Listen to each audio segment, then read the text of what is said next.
በክርስቶስ በማመናችሁ አማኝ በመሆናችሁ ምን ተጠቀማችሁ ይላል። ዛሬ በጣም በሚገርም ሁኔታ አማኝ በመሆናችን የተጠቀምናቸውን ጥቅሞች የመጀመሪያውን መናገር ይጀምራሉ።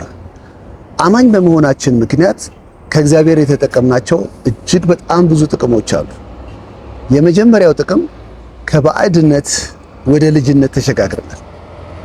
ባዕድ ከመሆን እንግዳ ከመሆን ከእግዚአብሔር ጋር የቀረበ ህብረት ከሌለ የማንነት ወደ ቤተሰባዊነት፣ ወደ አንድነት፣ ወደ ልጅነትና እግዚአብሔርን በፊት እንደ ፈጣሪ፣ እንደ ኃያል፣ እንደ ፈራጅ፣ እንደ ሁሉን ቻይ፣ እንደ አምላክ ብቻ የምናውቀው ማንነትን አሁን እነዚህ ሁሉ እንዳሉ ሆነው አምላካች ፈጣሪ ብለን ፈራጅ ብሎ ብዙ ሰዎች ብዙ ሃይማኖቶች ከሚጠሩት አልፎ አሁን እኛ የሱ ልጅ ሆነናል።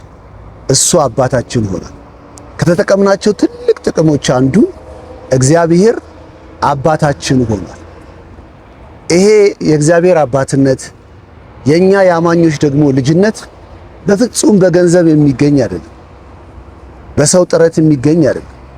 በሰው ልፋት የሚገኝ አይደለም። ሰዎች አንዳንድ ሃይማኖታዊ ተግባር ስላገኙ የሚሰጥ አይደለም። በፍጹም አይደለም። በጌታ በኢየሱስ ክርስቶስ በማመን እንዲያው በነፃ የተሰጠ ስጦታ እንጂ። የእግዚአብሔር ቃል በገላትያን ምዕራፍ 4 ቁጥር 6 ላይ እንደዚህ የሚል ድንቅ የእግዚአብሔር ቃል አለ። ልጆች ስለሆናችሁ አባ አባት ብሎ የሚጮህ የልጁን መንፈስ በልባችሁ ውስጥ ላከ።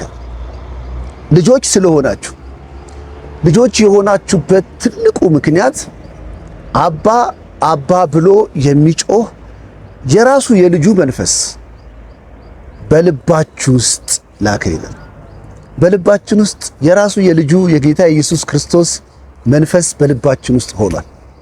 ከዚህ የተነሳ የእግዚአብሔር ልጅ ሆነናል። አሁን እግዚአብሔር አባታችን ነው፣ እኛ ልጆቹ ነን።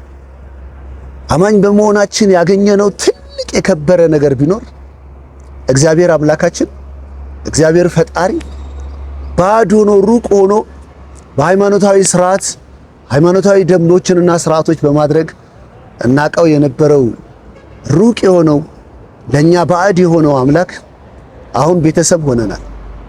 አሁን እኛ ልጆች ሆነናል። እሱ አባታችን ሆኗል።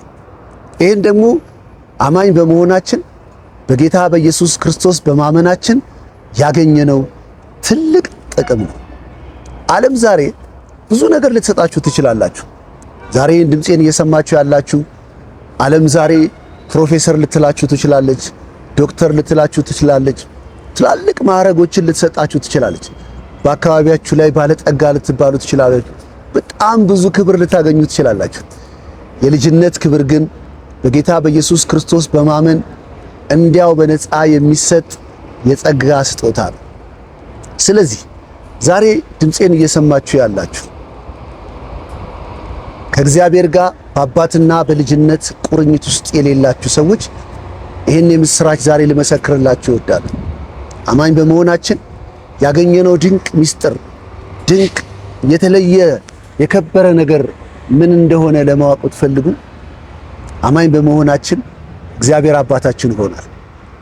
አሁን አባታችን ለኛ ቅርባችን፣ ልጆች ስለሆናችሁ አባ አባ ብሎ የሚጮህ የልጁ መንፈስ በልባችሁ ውስጥ ላከ ይላል። ስለዚህ በአማኞች ውስጥ እኛ ክርስቶስ ኢየሱስን በተቀበልን አማኞች ውስጥ አባ አባት ብሎ የሚጮህ የራሱ የኢየሱስ ክርስቶስ መንፈስ በልባችን ውስጥ ገብቷል። ዛሬ ይህንን ድንቅ ግንኙነት እኔም እንዲኖረኝ ይፈልጋለሁ።